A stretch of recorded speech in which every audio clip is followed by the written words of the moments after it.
আজ আমাদের গ্রামের যে বুথ সভাপতি এবং যে মেম্বার ছিল, সেই মেম্বারের নেতৃত্বে বাইরের থেকে লোক নিয়ে আমাদের গ্রামে এমনকি লুট পর্যন্ত করা হয়েছিল লোকের বাড়ি। যারা আইএসএফ করেছিল এমন লোক ছিল যারা 8 মাস 9 মাস করে বাড়ি ছাড়া ছিল, বাড়িতে ঈদের নামাজ পর্যন্ত পড়তে পারছিল। সেই দুঃখে সেই কষ্ট নিয়ে আমাদের যে কাটমানির টাকা নিয়েছিল সেই টাকাটা ফেরতের দাবিতে আমরা আজ রাস্তায় নেমেছিলাম এবং আমাদের মেম্বারের বাড়ি ঘেরোয়া করেছি। কী বলুন, আগামী দিনে আপনাদের কর্মসূচি থাকবে? আগামী দিনের কর্মসূচি আমাদের 2021 সালে যে টাকাগুলো ফেরত ফাইন নিয়েছিল সেই টাকাগুলো আমরা ফেরত চাইছি। আমরা কারোর সাথে দাঙ্গা করতে চাইছি না, কারোর সাথে মারামারি করতে চাইছি না। আমাদের সেই টাকাগুলো ফেরত দিলে আমরা আর কোনো বিক্ষোভও দেখাবো না, আমাদের দাবি আমাদের টাকা ফেরত দিতে হবে। এমন সময় গেছে কারো বাড়ি শরীর খারাপ ছিল, বাচ্চাদের কারো ওষুধ ছিল ঘরে, সেই ঘরগুলো তালা পর্যন্ত মেরে দিয়েছিল এই শাসক দলের নেতারা।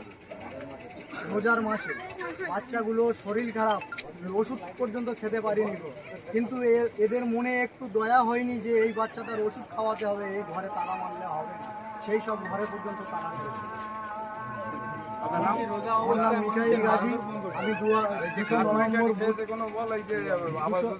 আবাস যোজনার যে ঘরের টাকা এক একজনের কাছ থেকে, কারো কাছ থেকে 20,000, কারো কাছ থেকে 10,000, কারো কাছ থেকে 30,000 পর্যন্ত টাকা খেয়েছে।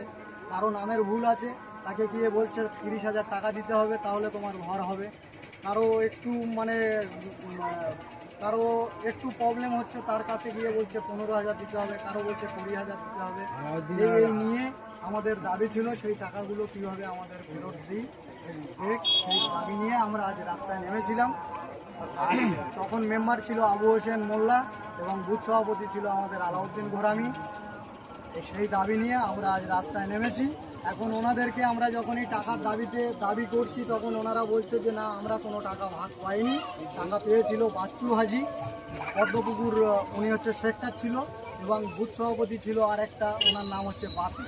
এনারা দুজনাই যখনই এনাদের কাছে টাকার দাবিতে আমরা কোনো কথা বলি তখন এনারা ওনাদের দুজনের নাম বলে দিচ্ছে যে ওনারা টাকা নিয়েছিল, আমরা কোনো টাকা ভাগ পাই। আপনারা কি চাইছেন? আমরা এই টাকাটা ফেরতের দাবিতে আজ রাস্তায় নেমেছি। আমি 209 নম্বর বুথের আইএসএফের সহসভাপতি, উমরজল অঞ্চল, বড়াবাদ।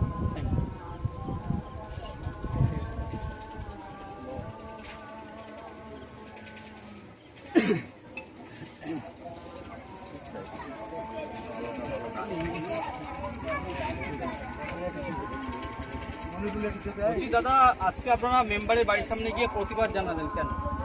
প্রতিবাদ এই কারণে জানালাম, 2021 সালে আমি আইএসএফ করেছিলাম। আমার বাপ ছিল 2008 সালে মেম্বার, প্রথম মেম্বার।